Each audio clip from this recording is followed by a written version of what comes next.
ये है तीता बैंगन। और ये बैंगन हमने मणिपुर, नागालैंड इन जगहों खाई थी, लेकिन ये हमारे गढ़वाल में भी मिल गई और किसी ने हमको भेजा था। हम इसकी सब्जी बनाएंगे, बहुत टेस्टी होती है।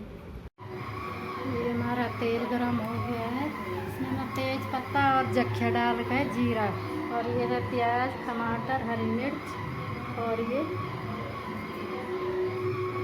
लहसुन।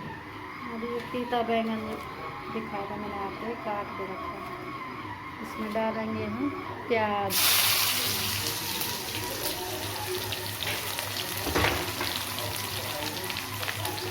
फिर इसमें डालेंगे लहसुन।